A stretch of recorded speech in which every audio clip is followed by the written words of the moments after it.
Ito yung part ng package na 9,000. Isang kubo at isang cradle house. Ito yung swimming pool. Napakalinaw ng tubig.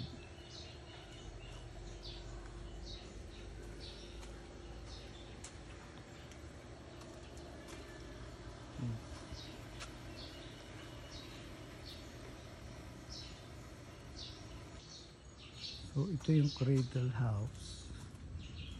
Dalawang bahay ito yung part ng package. Itong cradle house, pag i-combine mo yung dalawang house, it can accommodate around 36 packs. So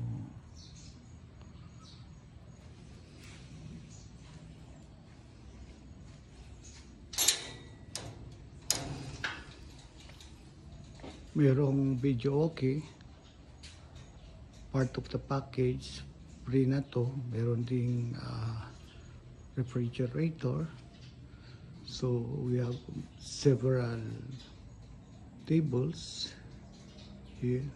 Tapos meron ding kusina. Merong stairs going to attic. So yan. Yan. So, mga 8 persons pwede sa attic. So, mayroong water dispenser. Yan, pwedeng hot water, cold water. See? Mayroong 2 CR, male, female, and mayroon ding ito yung 2 shower. May daan papuntang 2 CR. So, yung CR, pwede rin mag-shower doon. Yan. Then from the swimming pool, ito yung swimming pool. So, pwedeng diretso na sa shower. Okay. Ito yung loob ng cradle house. Yan. 1 rooms lang ito. So, yan.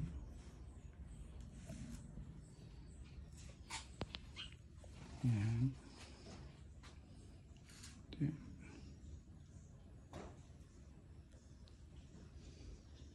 Meron itong 3 queen na kama at saka merong 4 na double at isang single bed sa itaas ng double deck.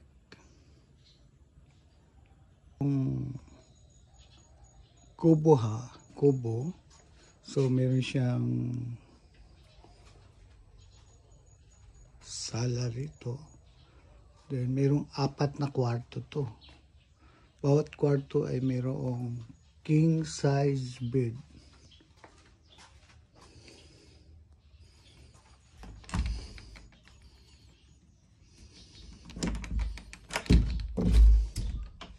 Ayan. So,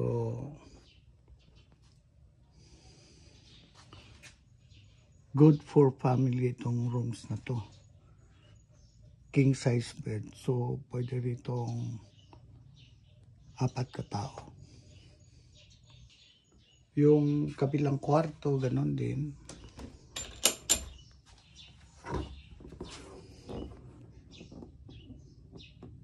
Yun din siyang king size bed. Ayan. So, maluwag ito for the family at saka malamig itong mga kwarto dito. Ding sariling CR itong kubo. Ayan.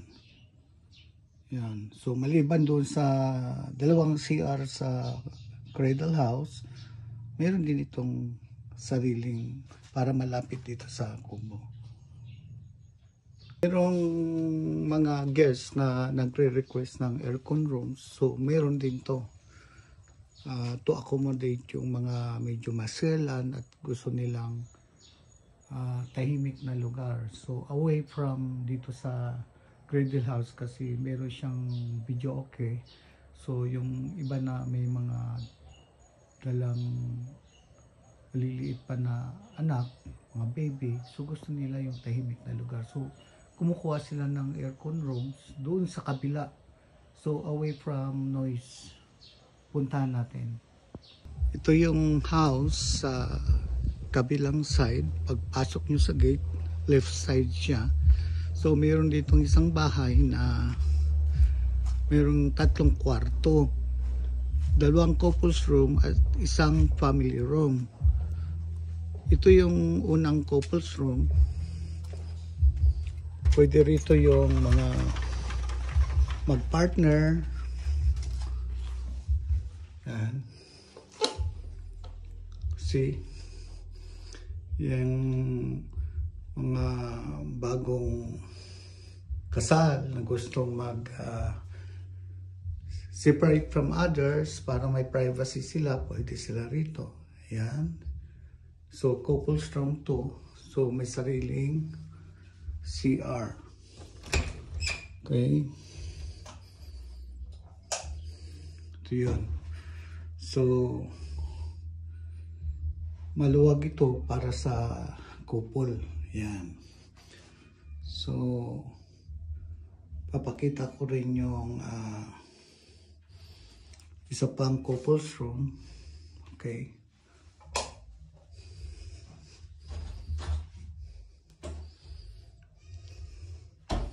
Meron siyang sariling television dito na mayroong wifi, may Netflix, mayroon siyang YouTube.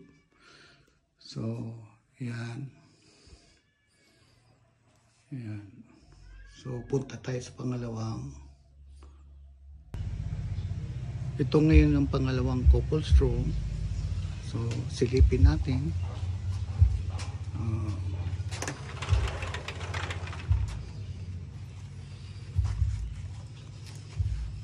Yan.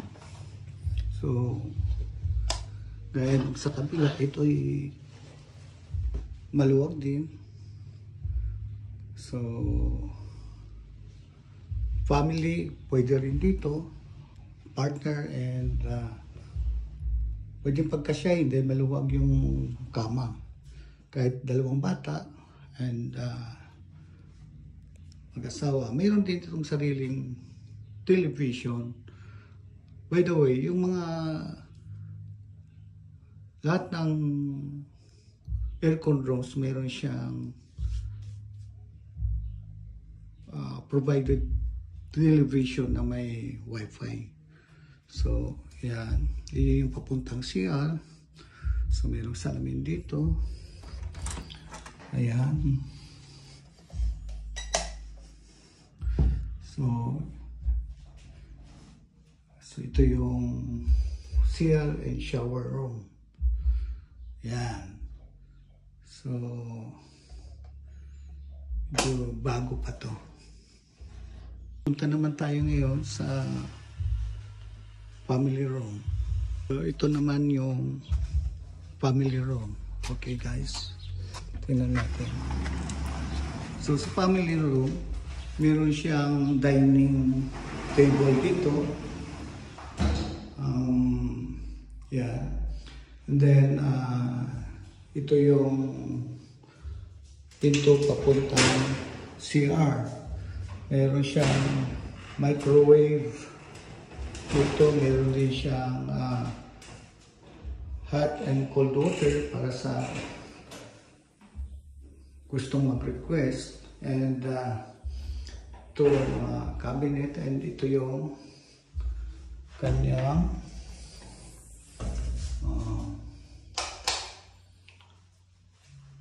CR. Yun. So,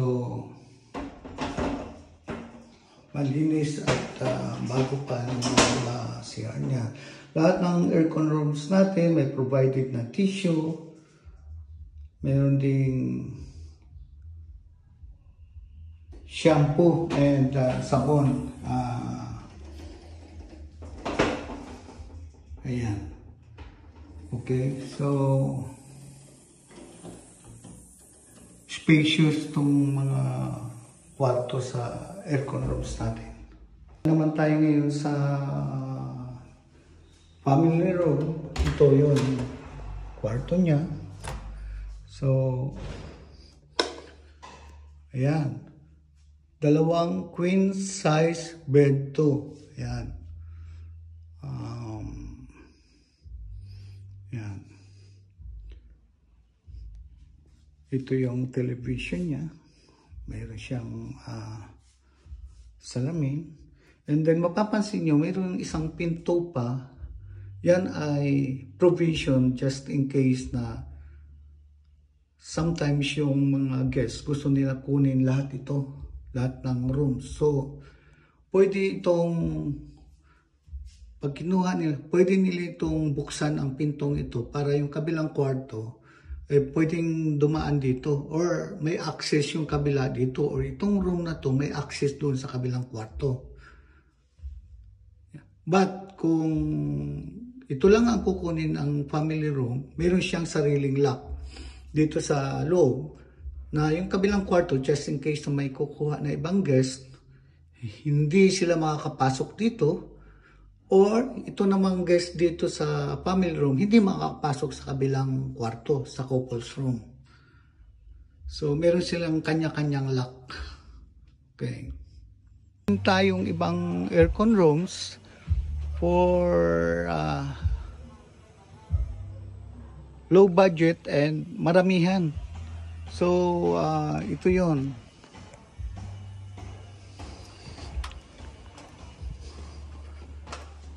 Yan. So, ito ay sa kabilang bahay na mayroong sariling veranda. Ito, may pwedeng pagkainan. Ayan. May sala. Mayroong mini theater. At mayroon ding bilyaran. Ayan. So, itong veranda, yung mini theater or bilyaran, pwede itong, isa ito sa mga part of the amenities na to. Pag kumuha ng aircon room dito, ma-avail na nila itong mga amenities free. So, yan. So itong aircon room na to, pwede siyang mag-accommodate ng 6 katao. So ito single bed pero may pull out ito. Yan, ito sa ilalim. So magiging dalawa yan. So ito double and another double. So yan. Meron din tayong aircon rooms na pangmaramihan na talaga. Kadalasan mga 15 persons. Meron tayo rito. Ito ay napakamura lang kasi considered ito na budget aircon room. Ito yung budget aircon rooms can accommodate 15 packs. So, merong 4 na bunk beds dito. Each bunk bed ay 2 sa baba, 1 sa taas. Ayan. Ayan. So, pangmaramihan to. Ang rate nito ay napakamura lang. So aside from bunk beds, meron din tayo rito mga single na kama. Ayan. Ayan. Tsaka doon sa dulo may isa pa. So bali 3. So plus 12, ito yung 4 na bunk beds na times 3, 12 plus 3, 15 lahat. So, kasama rin sa amenities natin meron na itong basketball court, single. So ayan, ang parking natin maluwag. So itong area dito pwedeng